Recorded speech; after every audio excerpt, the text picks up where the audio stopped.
Well,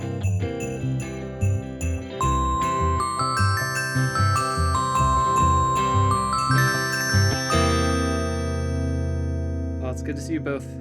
Yeah, in this Always good to joyous see you, time Orange Man. of year, or alternatively bureaucratic and repressive and commercial and futuristic and dystopian time of year.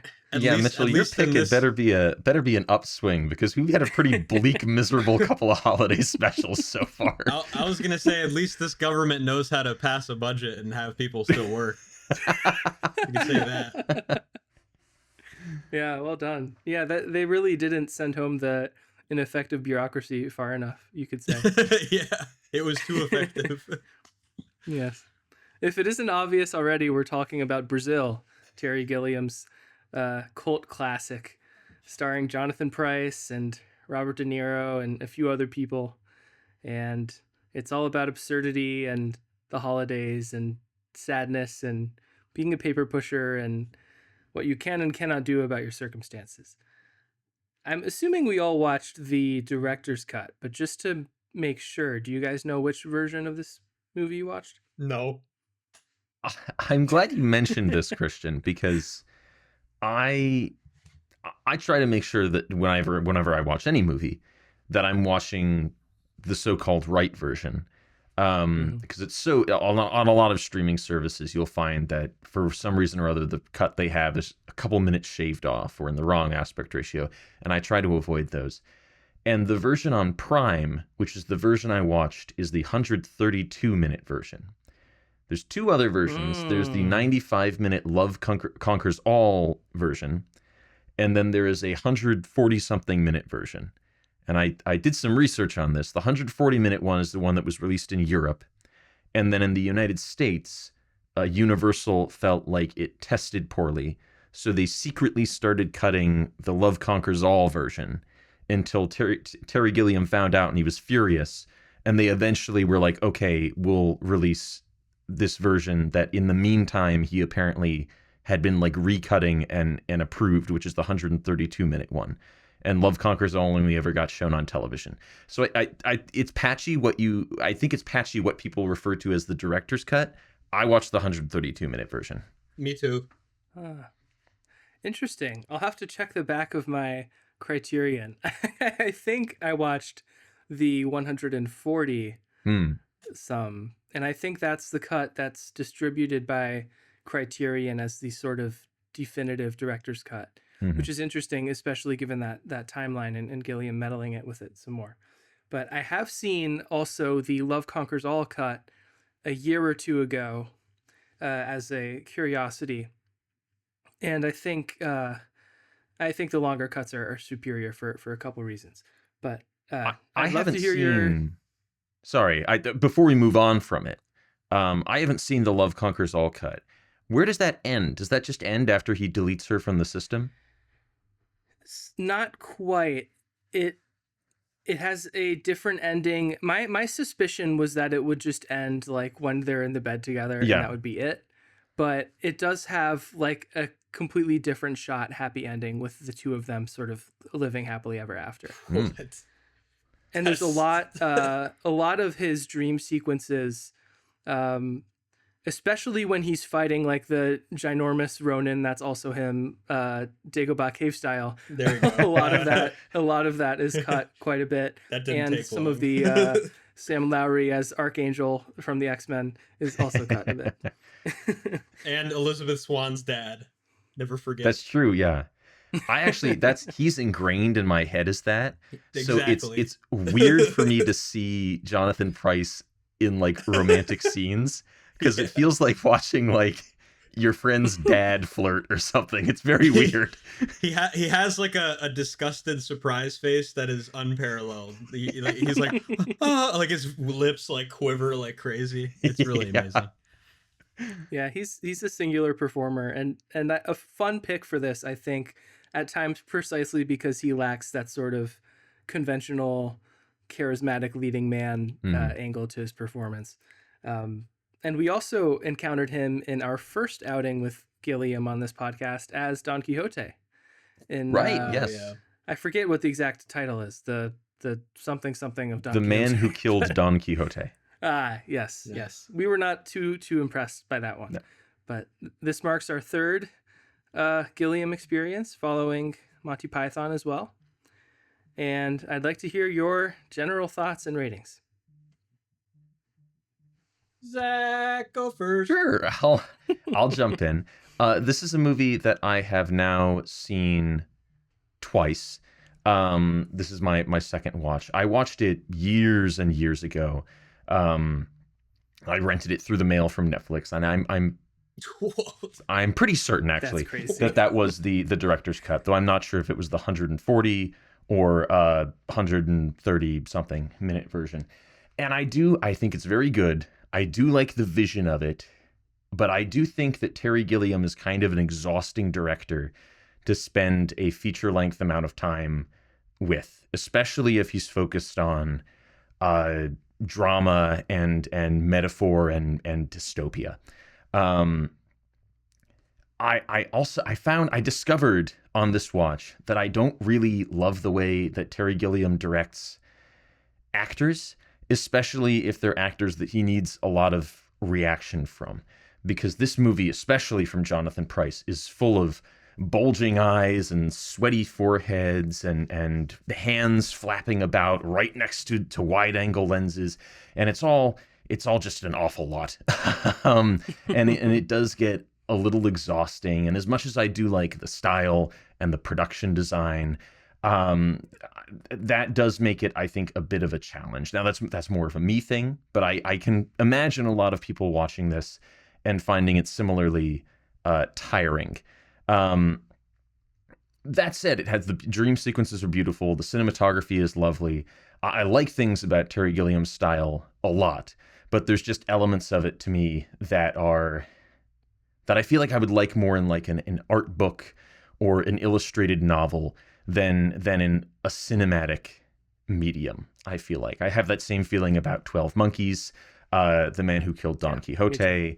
I think it's kind of all over his work, although I haven't seen all of it. I haven't seen The Fisher King, especially. I hear that one's very good, and I haven't had a chance to check it out.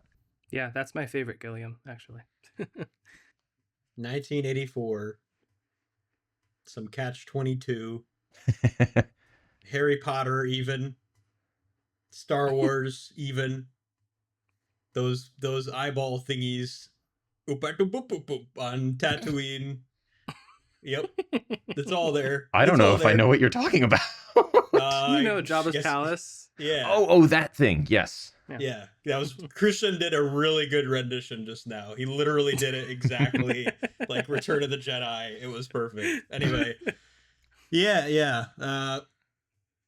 I think this film made me realize how far you can go with world building and visual metaphors and still get away with kind of a crappy redundant story, to be honest with you.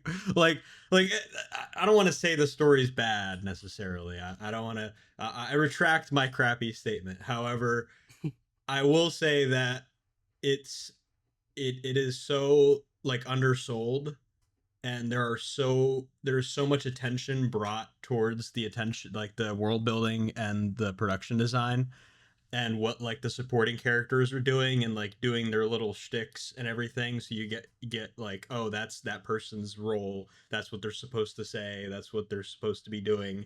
And like that is just done over and over and over again. It almost feels like something that should have been like wrapped up in the first act.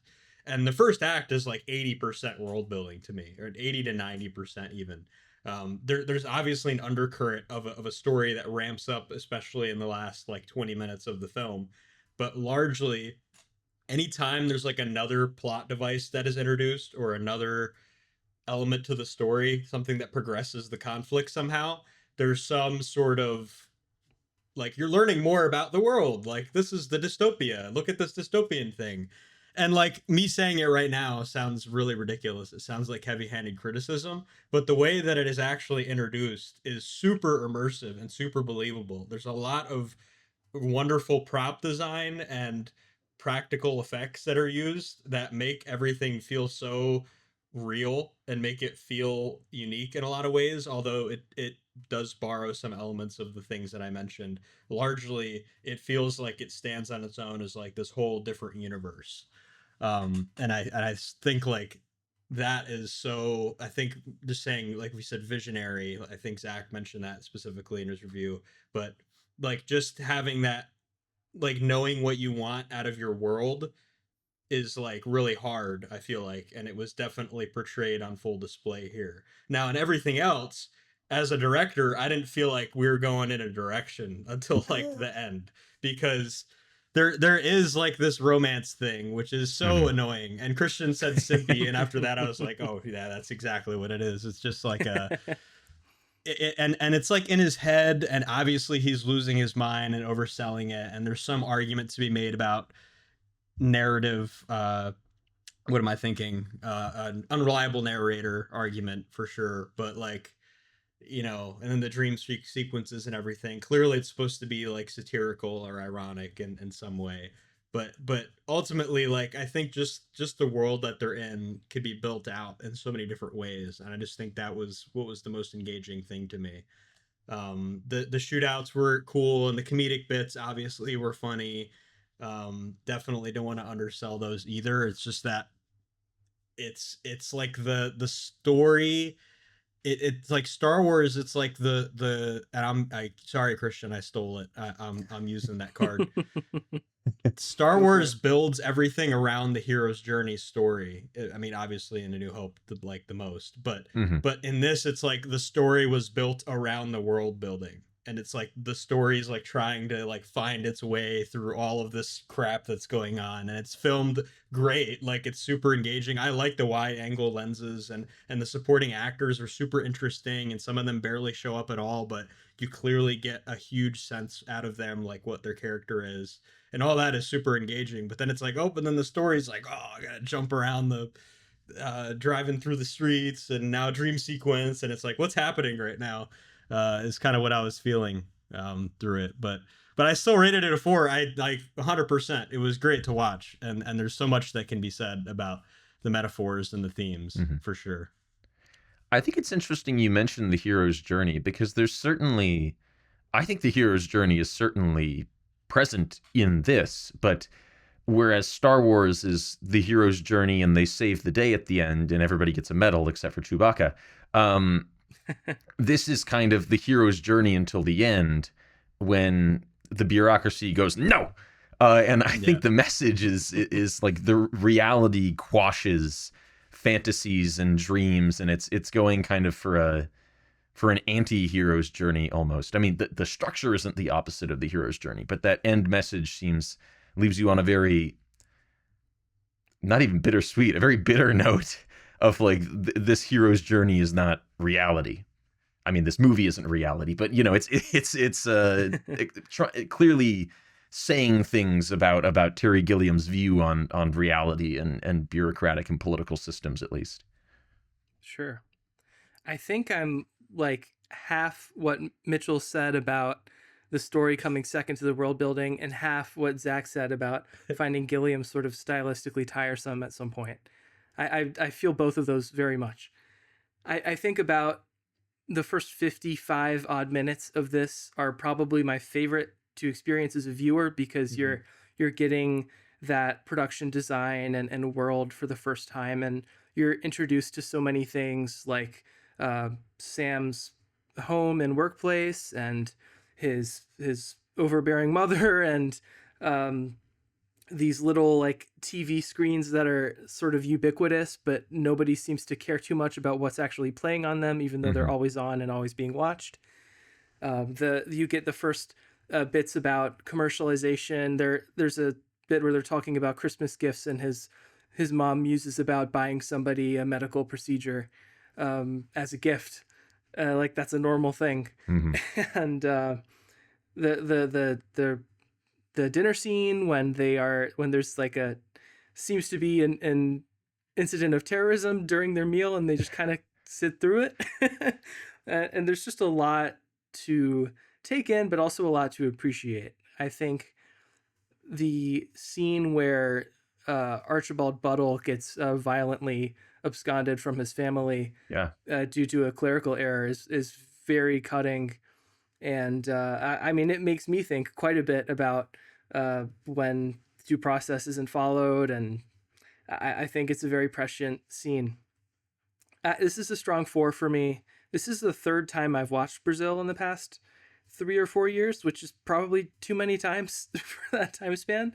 But I wanted to bring it on the pod because there's so much to think about. And already what Mitchell said about Lowry being an unreliable narrator, even though I knew that his perception of, gosh, I'm already forgetting her name, but Jill, thank you, the dream girl character.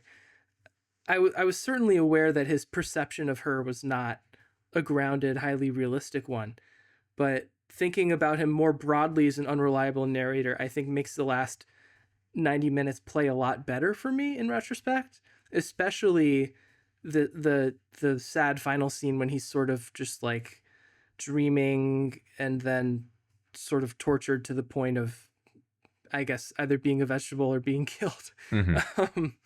And I don't know, that's an angle I hadn't thought of before. I thought there was just sort of an inconstancy between his visions of her, and the more time he spent with her, she sort of just became that that vision to him, which to me is very unsatisfying and just kind of weak writing. But if that's a function of his being an unreliable narrator and the film sort of playing back his corrupted memories, I think that's very interesting. Zach, I wanted to ask you more about what you said about performers and performances. Yeah. When you say you don't like how Gilliam directs performers, do you mean how he frames them, how he encourages them to literally give their performance, or some combination of both? I think for me at least, it's entirely either the characters that he crafts for them to play or the way that he encourages them to play those characters. Because there are really fantastic actors throughout this movie.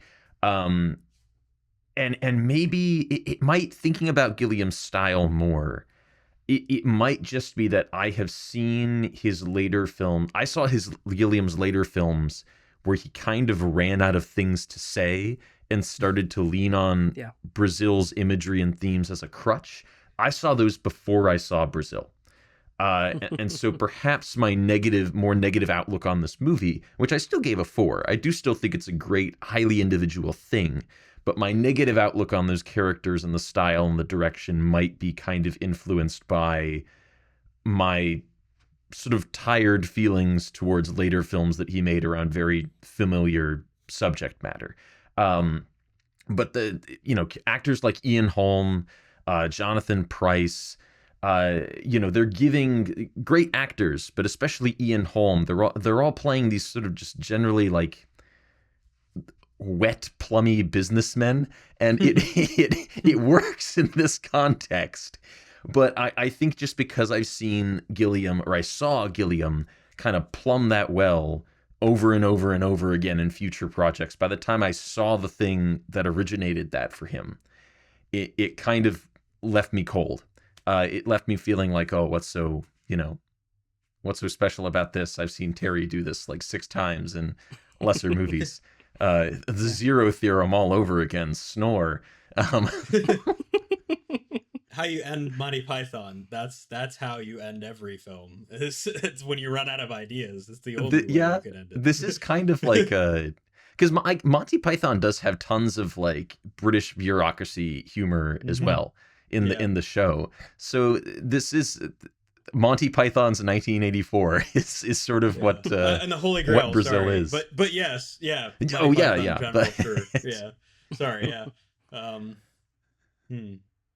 Oh, I had a thought and then it flew away with those mechanical wings in the sky. Brazil. Is Brazil, is that just an arbitrary song that just works? Okay.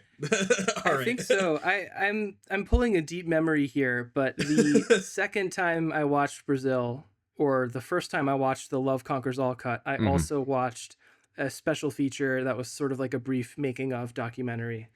And I think it was maybe the lead production designer or someone of that stature was recruited by Gilliam to work on this movie, and I think all Terry told him was, "I'm doing this movie called Brazil, and I want you to design it." And he gave him like no instructions. And from what I understand, this designer was like, "Oh, okay, it's called Brazil. I'll start doing research about like Brazilian architecture and such and such." And at some point, Terry Gilliam's like, "No, it's about Brazil the song, not Brazil the place." And that is sort of the sonic undercurrent of the whole movie. It's reprised like at least a dozen times. We have different sung versions and instrumental versions, and I think it works. There's this sort of like whimsy and naivety, but darkness to it. It sounds like I'm maybe imprinting poetic license upon it, but I do think it works in the film. Yeah, it's kind of they kind of sneak it in, I suppose, because I could have sworn there was, but now that I'm thinking about it, it's not in there, that there was some kind of a scene where Jonathan Pryce had like a postcard of Brazil or something, because the song kind of represents his idealistic fantasy vision of like where he'd like to be, where he would go if he had an opportunity, in The Zero Theorem with Christoph Waltz, which was a later film Gilliam made. I think he literally does that, where like there's like a tropical beach that Christoph Waltz has in his depressing office that he's like, "This is where I want to go."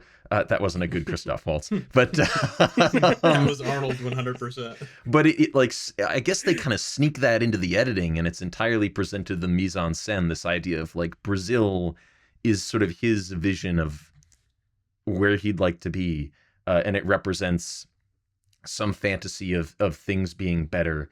And it's not entirely non-diegetic, because at the end he is humming it in the big Battersea Power Station torture smokestack, very, very lightly, to the point that you can barely even hear it, but he is kind of humming under his breath. I remember what I was going to say. So in Call of Duty Black Ops, right? In Call of Duty Black Ops, I don't want to spoil the story too much, but I'm basically spoiling it. Sorry, it's been 15 years since it came out, but okay. Basically when Jill shows up, I was thinking she would have, like, I guess kind of what Christian was alluding to, like a cognitive effect, or like an extension of his, maybe we're just coming off of like psychological things too much, but like she would be like an extension of his want to escape or something, or want to not be a part of the bureaucracy, was like my initial kind of impression. And that like she would function as like a romantic interest, but also like a criminal, like, you know, partner or something like that. And then that's kind of what happens in Black Ops, is that Reznov, who you meet in a Russian, in a Soviet like prison or whatever, and he's like a war criminal or something, but he escapes, but he doesn't actually escape, he dies. But because Mason is like, he's being indoctrinated by both the CIA and you know, the Russians, he's like going back and forth as to whether or not Reznov is a real person. And basically he goes and kills all of the people that the Russians want him to kill, including JFK. But in his mind, he thinks that JFK is in the game, but he thinks that Reznov is the one that's committing the crimes, but it's actually him. So I was thinking in this, that's how she would be. I've come full circle. Okay, it's fine. Okay. Like a Fight Club like type thing. Like a Winter Soldier. Yeah, like thing. Fight Club. Yeah. It is kind of like Fight Club, less flashy and yeah, 90s-ish. But so yeah. You wondered if we would get to the end and Jonathan Pryce would find that he was actually, well, I guess Jill isn't actually a terrorist, but at some point, maybe like the middle, right? Were you theorizing that we would get to the end and discover that Jonathan Pryce had actually been scattering bombs about and causing explosions, or? Yeah. Okay. Similar to that. I didn't get that far, but that sounds good. But yes, like somehow like she would be an extension of his need, but it ends up just being simpy romance story. She dies, he loses his mind, which is fine. I just was like, it was just very blindsided. It was very out of like left field as to what her purpose was. And I was kind of confused by that, to be honest. Well, I guess there's a lot. Sorry, Zach, go ahead. If we think about it like 1984, the love interest in 1984, whose name I unfortunately cannot remember, I feel like is similarly, because this kind of follows that 1984 path where they have a relationship. Yep. It's not Right. like fully forbidden in this, but then they're captured together, and then I don't know, maybe Gilliam had a draft where he was like, and then the torture will happen and they'll betray each other, and then he went, nah, this movie's already 2.5 hours long, we'll just end it with him being tortured. But I guess it does kind of follow a similar arc, and before that torture point in 1984, I feel like the love interest in that story is also similarly kind of just there, and not Julia. It's Julia, I think. And she's not entirely like present as a fully formed character, because all we're seeing of her is kind of Winston's reaction to her within this drab setting. This goes back to what you were saying, Zach, about it being like a graphic novel or like an illustration. And by the way, there's a lot of scenes in this that look like straight out of a comic book, basically, or like a graphic novel. But I feel like when it's in writing and you're able to describe like the themes and like actually get into the nitty gritty, instead of just having it be like you have to visually pick up on it or pick up on these minute conversations that are happening on screen at one time. You know, as a book, it's like just linear, like you are learning about the world, and it's like a whole, you know, takes up a lot more space on the page. There's a lot of information we don't have about who does what and where certain characters' allegiances lie, and I wonder how much thought, if any, Gilliam himself put into those things. Like there's at least some implication when we first come across Robert De Niro as Slipknot from Suicide Squad that he might be the terrorist or a terrorist, or somehow associated with those that are doing these bombings that harm the bureaucracy in some way or another. But we never really see that. I mean, we see him and a small group of maybe 6 or so other guys try to break out Sam in the one scene. But that is a dream. That's a dream. Yeah. And there's no, we don't know what his background is. He just kind of like shows up and winks and nudges at Sam when he first meets Sam and says, he says something like, we're on the same team. I don't know if that's the line. We're all in this together. We're all in it together. Yeah, something like that. Yeah. But I think Sam is the only person who ever directly interacts with him. So that does invite the question of like, if Sam is an unreliable narrator, could Sam have read about this guy in the paper or what have you, right? And thought like, oh man, wouldn't he be neat to meet? Like, right. The Bob Hoskins and the other HVAC guy with the enormous hat brims when they show up do mention Buttle as like, oh, this rogue freelancer who's been taking jobs. So there is a Buttle around, but it's possible Buttle is not Robert De Niro at all, and that's just Sam Lowry's vision of like this cool revolutionary freelance gig economy worker. It's like, where'd you get this piece from up your nose? Yeah, I think there's one bit where Jill sees him as he's like slingshotting away. Ooh, but yeah. She doesn't actually interact with him. She kind of asks who he is. Yeah. And Lowry brushes it off. Gilliam evokes these conflicts of like ensuring collective security versus privacy, but he doesn't really have like a coherent stance on preventing terrorism or like the societal costs that come with it. In retrospect, even the scene where Jill asks Lowry, have you ever actually met a terrorist? And Lowry's kind of like stumped by it. It's a moment where at least she's making Sam sort of deconstruct the world as the bureaucracy has served it on a platter to him. So in that sense, it works. But it's not really like Jill is having a high level critical conversation about the issues of this world or who's perpetrating them. And I think it's interesting that there, in my view, there isn't really. Well, I'll ask the question instead of giving you the answer. Do you guys think there is a villain in this movie? We have a lot of like obstacles and people working against Lowry, from the attitudinal waiter to his overbearing mother to his friend who becomes his coworker who later interrogates him. But is there a villain? Those kids that burnt out his car. his rental car from the company. Yeah. I don't think there is, and I do think that goes along with Gilliam's anti-bureaucracy stance, in that all of the people that we meet who do like bad things in this, except for maybe the HVAC repair guys, are people who in other scenes are friendly with people, or they're like our final two people who leave Sam in the dark at the very end are people that Sam is established to be like friends with or family friends with.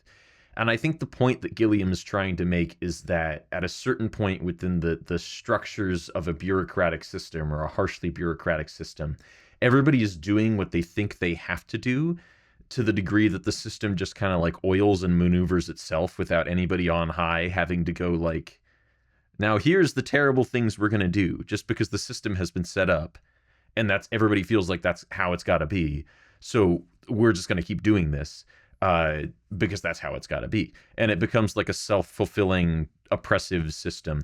I have never watched The Wire, but I have friends who have, and apparently in like the 4th season, there's this whole arc where they're trying to like set up safe injection sites in Baltimore and take an alternate tack at like tackling the drug and crime problem. And they keep encountering people who say like, well, you know, I'd be all for that, but I can't say yes. You've got to ask up the line. And then they go up the line and that person says, well, I'd be all for that, but I can't say yes. You have to go up the line. And it's just this perpetual chain of people being like, look, like I'm not really that bad of a guy now that you've met me, but I just don't feel like I can do anything because, you know, what if somebody got mad at me? And I feel like that's kind of the idea of the system that is presented in Brazil. I don't want to get taken away in a bag with a circular hole cut in my ceiling. So even if nobody might do that to me, let's just keep doing what we're doing now because it's working in some way or other. It's self-fulfilling, even if it's not great or good. It's just how everybody that works for the 3-letter agencies are. And foreign intelligence. It is way too close to home. Yeah. What was the question? I was so wrapped up in what Zach was saying. I asked, is there a villain? Oh yeah, no, definitely not.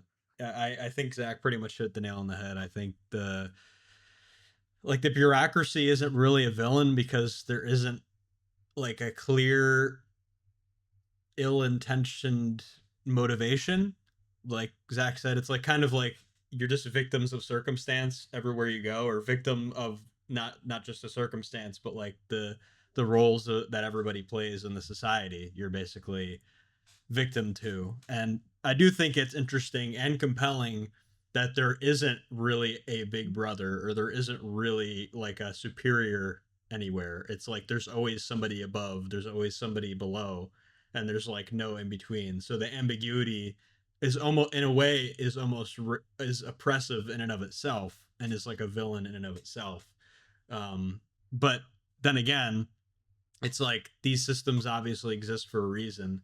You know, these corrective measures have been used before many times, and there's like certain methods to every type of the madness.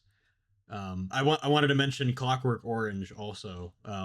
Almost feels that way a lot of the time.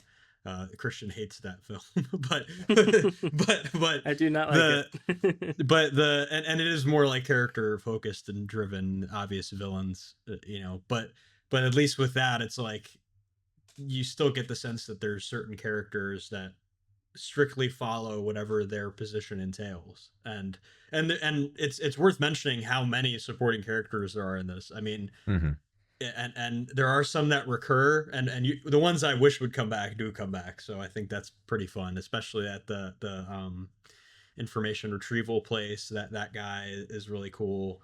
You know, just his boss, you know, shows up a lot. His mom obviously is great. Yeah, it's a very the conflict speaks for itself. That is definitely something you could say. The production design, you mentioned information retrieval. The production design throughout is really, really good. I don't know how much of it is specified in the script and how much of it the production designer came up with, but there's so many touches throughout this that visually represent like a bureaucratic idea of efficiency that is in fact not efficient or workable at all.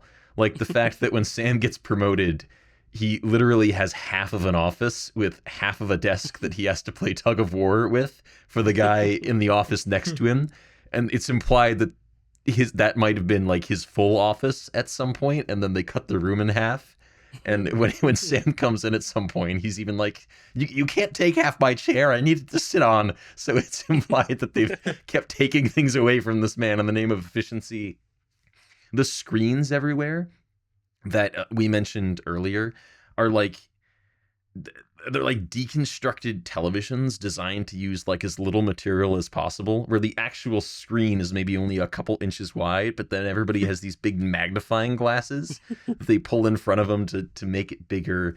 Just visually, it is like really excellent throughout at representing those ideas that the script is clearly going for. And that cost-cutting half office, Sam doesn't even have a computer. He has to meekly ask his neighbor to use the computer whenever he wants. Yeah, I would agree with your assessments about the villain thing, though I think the closest would be the man. I can't recall his name, but he is in a wheelchair, and he's sort of, you get the sense that he is the sort of highest ranking member of the bureaucracy that we encounter on screen. And we see him interact with Sam when Sam's in the padded room, when they've sort of realized that he's working with Jill and maybe possibly a suspected terrorist because he maybe spoke to Tuttle, if Tuttle's real. And I still think it's interesting to think about characters and their relationship to each other and how much that is predicated on them wanting something from the other person. Like Ian Holmes' managerial character is sort of sympathetic in sort of a pitiful way. I feel like you just feel bad for him because he's stuck in this job, and he says that he's not going anywhere, and he means well, but he's kind of incompetent, and nobody in the office respects him. Everybody's just like watching TV when he's not in the room. And he's like, I need you, Sam. And well, it's kind of like, well, what are you doing for Sam? Do you really care about Sam? And I mean, even the same could be said for Sam's mother, who, you know, is encouraging Sam to get that promotion and take the next step in life. And how much of that is in service of her ego rather than to improve Sam's life authentically. I really love the bits with Sam and Sam's her friend's daughter, whose name I am blanking on, but especially at the first dinner when he sits down and she's like, salt? And the food hasn't been brought out yet. Yeah. But then in the later scene, it takes a much more sort of serious, profound turn when he approaches her, and she's like, it's okay, I don't like you either. And they're kind of just like, that's like the only scene where it feels like two normal people are just existing in a space together. Yeah. And it's a nice respite from the rest of the movie. The Ian Holm character, I think, really represents well this. I forget what the theory is or the principle is, but there's this study or belief that was done like 10, 20 years ago that states that within like an office or a bureaucratic system, everybody gets promoted to the point where they can no longer do their job very well, and then they just like stop there. So everybody in an office setting, by this theory, is to some extent incompetent because they get promoted to the job that they can't do very well, and then they're stuck. And so Ian Holm this is often brought up in connection to The Office, where Michael was clearly like a really terrific salesman, so he got promoted to manager, and he's a terrible manager, so he got stuck, and now The Office is just run by a moron. And that also, I think you could say, is true for Ian Holm's character, where maybe he was a great pencil pusher, he knew how to move the paperwork around, but he's clearly not a born leader. And because he was good at those lower responsibilities, he got promoted to this managerial position.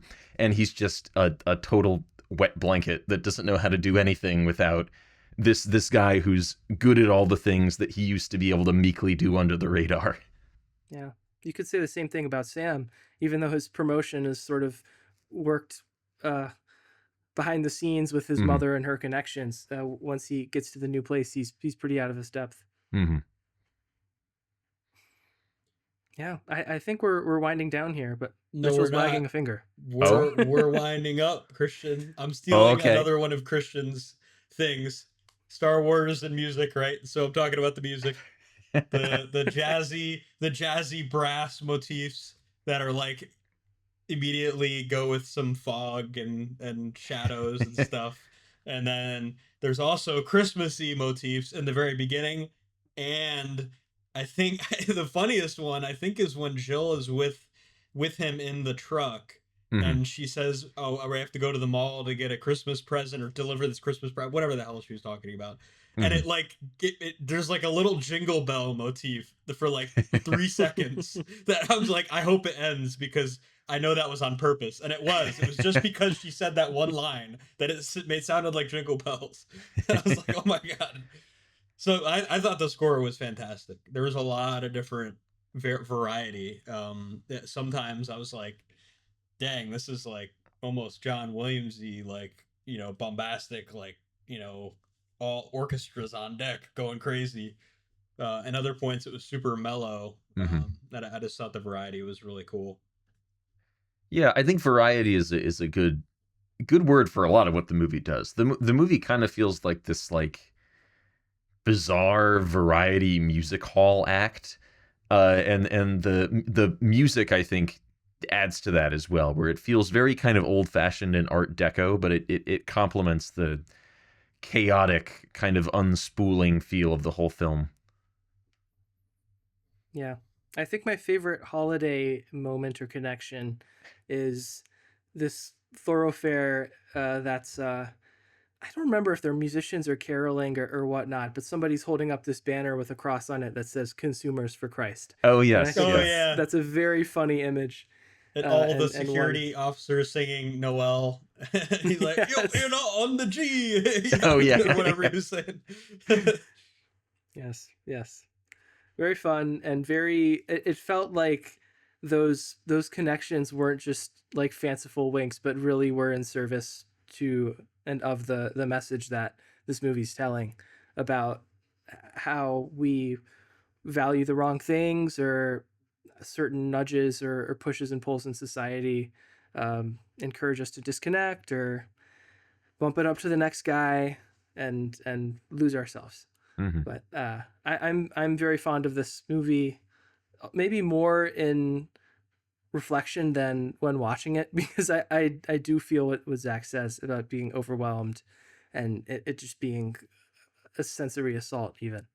But I think it has real substantive value in what it has to say. Any closing thoughts from you guys? I think we covered the extent of it. Yeah, there are Christmas trees in some scenes. But yeah, I will say this is not a Christmas Day movie in my opinion. This is not like everyone unwraps their gifts and gather around the television, boys and girls. We're going to watch Brazil. It's very Christmas adjacent. Yes, very Christmas adjacent. But you can which make is what we the Love Conquers All cut on Christmas. Maybe, yeah. that could work. Ending. Yeah, you can make the consumerism connection, and they go to a mall, so it's like, it's there, I guess. Yeah. All I know is anytime I show Gloria anything Christmas adjacent, there is usually a point where she goes, "This is not very holly jolly," and I can imagine her saying that about this movie a lot. That's great. Weekend review? Weekend review.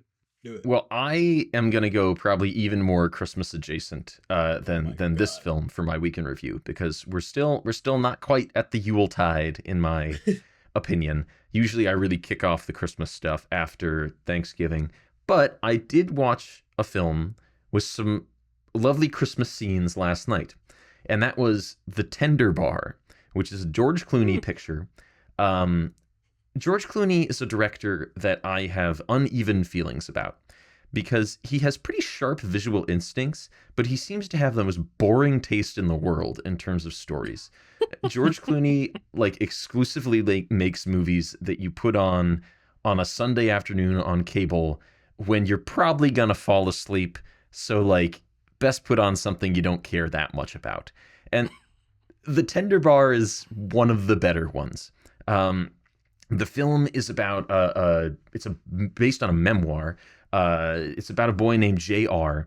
who, with his mother, who are leaving a bad relationship with his father, they move back in with her grandfather, and her brother, played by Ben Affleck, lives in her grandfather's house. Grandfather's played by Christopher Lloyd. So there's a real cast packed in here. And throughout the first half, it's basically just family moments with this little boy being raised by kind of a crowded house family. And it's very sweet. It's a very sweet, kind of inoffensive film. Ben Affleck is very good in it. He plays a good kind of doting, cool uncle. He runs a bar called The Dickens, and the theme is that it's like a book-themed bar, because Ben Affleck's character is a big reader, so there's tons of books behind the counter, and that inspires JR to one day hopefully be a writer, because he loves reading so much. Where the film, I think, becomes less interesting, largely because it's just less tender, is when JR grows up and goes to Yale, and then we get into sort of his relationship drama. And some of that is charming, but again, it's all fairly unimportant. There are some very nice Christmas scenes during that segment when he visits his girlfriend's family's house during Christmas, and there's lots of shots of this very big kind of country home exclusively lit up by Christmas lights. But that doesn't end up adding up to much. Like I said, the film is based on a memoir. It's based on a memoir of a real person who wrote for the New York Times and eventually did write their own memoir. But it's one of those memoirs that's sort of on the shelf at the train station or at the airport, and you're like, oh, I wonder what that's about. I've never heard of that person. And then you don't pick it up or buy it. Because it's not, it's a life, and it's a sweet life, and it's a fairly entertaining life if you have nothing else to watch for 100 minutes. But it's not really an especially important or meaningful life. There's a bit in the middle when he's at Yale where his roommate comes into the room, and there was a split second. It's set at this point. It's the early 80s, and just based on the way his roommate was speaking and the way his roommate was dressed, I was like, oh no, is this the memoir of somebody who's college roommates with Barack Obama? Is that kid gonna be Barack Obama? I don't know if I could handle it if that kid was Barack Obama. I think that would be too much. Luckily he was not, but it was the one moment where I was like, oh, is this what this movie is about?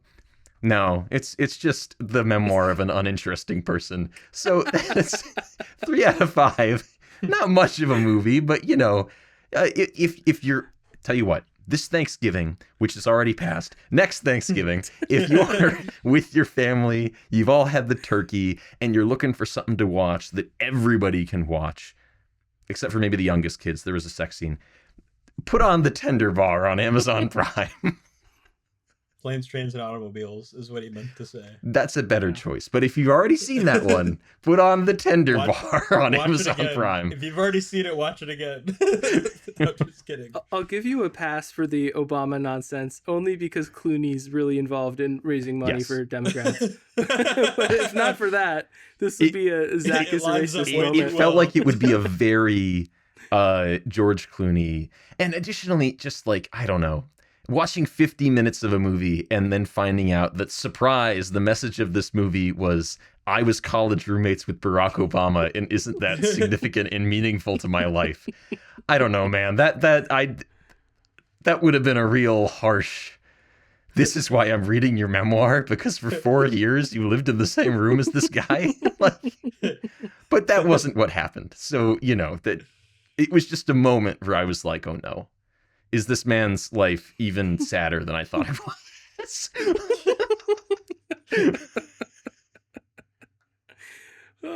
We're gonna have a slugfest about the Ides of March at some point on this podcast, because right, yeah, that is a Clooney film that I think is genuinely great. My top 3, because George Clooney, I haven't seen Leatherheads, but George Clooney, I've seen every other George Clooney movie, and there were exclusively 2 out of 5s for me, other than Good Night and Good Luck, which is a 4, The Tender Bar, which is a 3, and then coming in at 3rd place with a 2, but still, towards the top of the list. So 2 out of 3 ain't bad, is The Ides of March with 2 out of 5. Aye. I'll take it, I guess. Mitchell, should I go or should you go? Oh, I'll go, Christian. Christian doesn't like Naked Gun anything. He doesn't like it. Well, okay. He doesn't like the R word. He doesn't like the R word. It was fine. That was remake. It was too. Just copy and paste everything Zach said about 2 out of 3 ain't bad and attribute it to me now. That was really good, Zach. That was perfectly timed. Oh my god. Okay. Yeah. Okay. First of all, Liam Neeson just fits anywhere. Basically, is what I'm finding out. He just works. I don't know what it is. He never misses for me. He's not a Leslie Nielsen. I don't think. I don't think he quite hit that. And I do think the spoof, the David Zucker and gang spoof comedy is definitely a hard bar to cross. And I think, honestly, what surprised me most about this film was just the number of risks that were taken. And I think Zucker came out and said that they did it all wrong, and the budget was way too big. And when you adjust for inflation, it's actually pretty close to the original Naked Gun. That's the first part. The second part is, I think he's wrong about that. I don't think this is a slam dunk comedy at all. I think there is so many things in this that were it's not just from a politically correct standpoint, just from a solely setting up a joke and hitting the punchline area is just very difficult. It's a very old school style of comedy, having literalisms, and I do think, and any jokes, and I do think that Liam Neeson is definitely one of the only people I could think of that could really pull that level of believability off and hit those jokes super well. I mean, I don't know where it came from. I just think his delivery is 90% of it, because the jokes probably would not hit if he doesn't deliver them so well.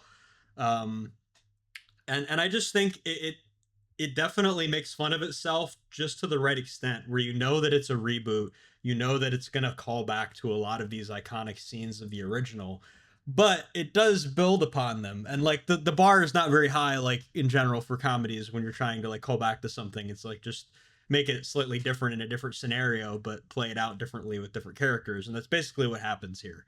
And I think it really does, most of the time anyway, pay homage to the original films, especially because most people that are watching this probably either haven't seen it, or just, if they're older, they've only seen it a few times. And then obviously you have the super fans that have seen it a lot, and I've seen the original a lot. And not a lot can hold a candle to the original, but I just think especially with the self-driving cars bits and the technology and spoofing that stuff is very hard to pull off. I just think that's a huge risk, because everybody makes fun of that stuff all the time, and applying a new coat of paint with an old style of comedy is just really funny to me, and it just really pays off most of the time. Obviously, the story is just absolutely beyond ridiculous. It might even be more ridiculous than any other Naked Gun film, to be honest. And that's not really a compliment, to be honest. I think it gets so beyond this is not serious at all, that it gets a little bit too ridiculous. I think one saving grace was Dave Bautista cameo, though. But everything else, That was good. that was really well timed. But I think you really just have to watch the original, and if you like the original, you might you'll have things to like about this, and you might end up liking it overall. Yeah, I really like the man's laughter joke and the how did she pass joke. Those both made me laugh. Yeah. I will say I still haven't seen the film. I do want to. I like the Naked Gun films.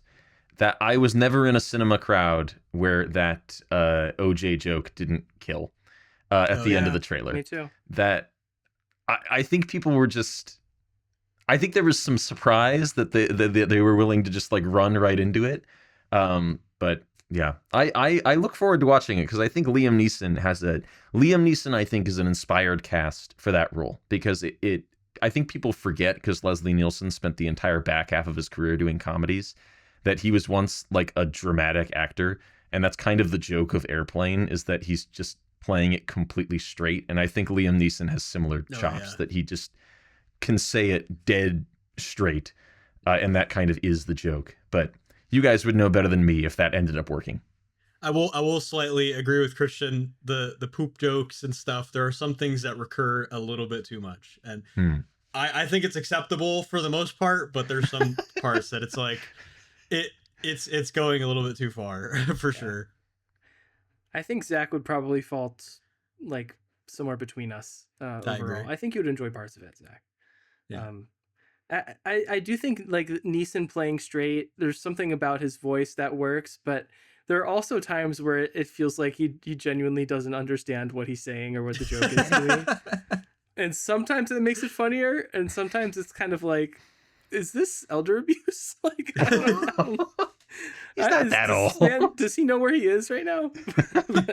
He plays it so straight. Fun. Sometimes you wonder if he'll play it gay. Those are the types of jokes that are in that's basically the type of joke you get like 70% of the time.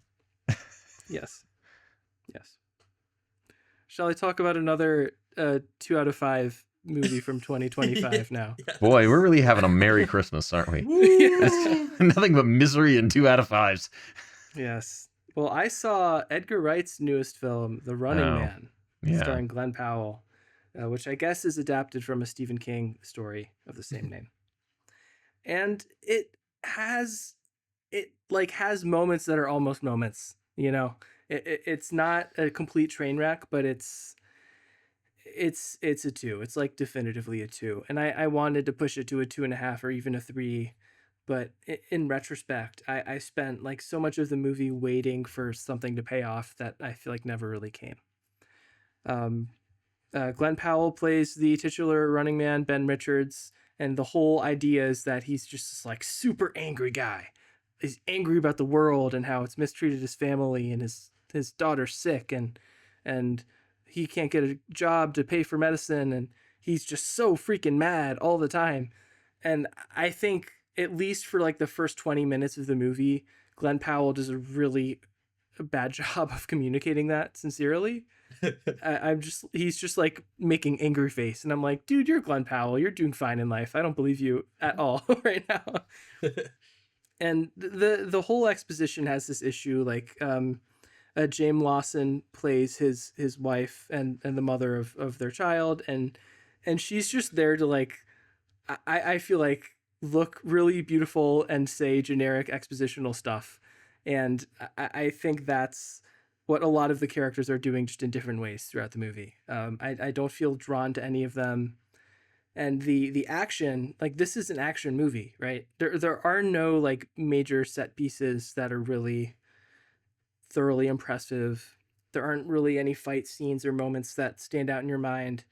When you think of a movie like Baby Driver, which is like constantly synchronous to the soundtrack, every bullet, every step or dodge or whatever is like set perfectly to a song. And there's similar levels of that in Scott Pilgrim, which we talked about on the podcast a few seasons ago. There's no music here really in the characters or in the way Wright directs things.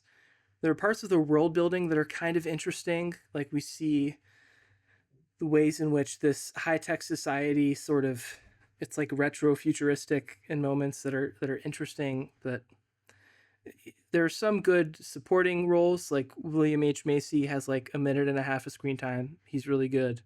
Amelia Jones, who was the lead in Coda, who I think is really a phenomenal actor that should be cast in like everything. She's in like the last 20 minutes of this and is really, really great. But there's just not a lot to write home about. Even Michael Cera was just kind of forgettable here. There's a scene where his character, his mother, is just portrayed as like a victim of the misinformation of this state, and somebody who's just senile and can't really discern things. And Michael Cera is explaining like how this happened to her, and he's like, she was once a kind, intelligent woman, or a kind, insightful woman, or something like that.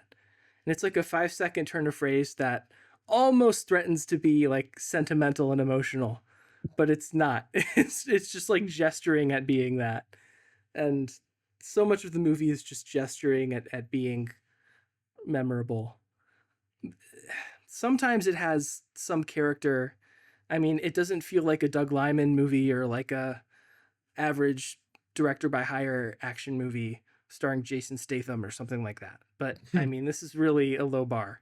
It made me feel a lot better about Last Night in Soho in retrospect. It actually made me want to rewatch that because I think that has a lot more style and much more interesting performances and story. So 2 out of 5.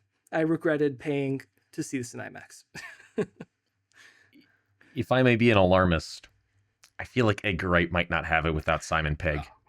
I think the writing is gradually more and more appearing on the wall that he just might not have it the way that everybody thought he did like 5-10 years ago. I'm still hopeful. I think maybe you just need to take a break, spend more time on the next thing. But like, how long ago was Last Night in Soho? That was like 3 years. Yeah. Yeah. Yeah. Another 3 years. Try again. Another 3 years when he does the Hot Wheels movie. That seems to be the direction he's going. Oh my God. You would think adapting a story too would almost take some off your shoulders. Like that was like what here. I doubt I will even see this one, because from the early trailers I was like, I'm not in. Partially because Wright was very emphatic that this was going to be a more loyal adaptation of the Stephen King book, which is actually by Richard Bachman it's a Stephen King pseudonym, but like that was what the Arnold Schwarzenegger movie was based on, and it had absolutely nothing to do with it. But the book is like a much more subdued thing where, yes, it's a show, but it's not really a game show. And the whole point of it is like, I have to travel across the United States and anybody around me could try to kill me at any moment. Not necessarily in like showy ways. They could just like attack me with a knife or throw a thing at me because they realize, oh, it's that guy. And it's more about paranoia. And so when that first trailer dropped, my immediate reaction was, Edgar, you liar. I'm not going to see this. The travel element is so unexplored, and yeah, there's just so much missing promise. Yeah, it's a shame. Merry Christmas. Christian and Zach Mitchell and Zach Christian and Zach Mitchell and Zach Christian Mitchell. Watching Zach, boring movies, we are sad about Edgar Wright's career. Yep. Yeah, Soon he'll be directing corporate slop. that was good. Yep. This made me kind of. I used to think, oh, I wish I could have seen Edgar Wright's Ant-Man, but now I'm kind of like, maybe I'm not missing that much. Yeah. But Mitchell, you have a more festive thing, perhaps? Yeah. I don't know. Ringing out the holidays with Mitchell's pick. I don't know. I don't know. I need to choose things that are more out of left field, so I chose something out of left field that I'm probably gonna say names, and then one of your eyes will be like, "Oh, that one movie I saw," and I'll be like, "I don't know who that is," but Barbara Stanwyck. There we go. The eyes. I already both knew who that was. Oh God. And also it's just because I don't remember the names, and I used to watch older stuff when I was younger. And then Fred McMurray in Remember the Night by Mitchell Leisen, coincidental probably, and written by Preston Sturges, who wrote Invisible Man. So I do have that connection, because that's a fantastic film.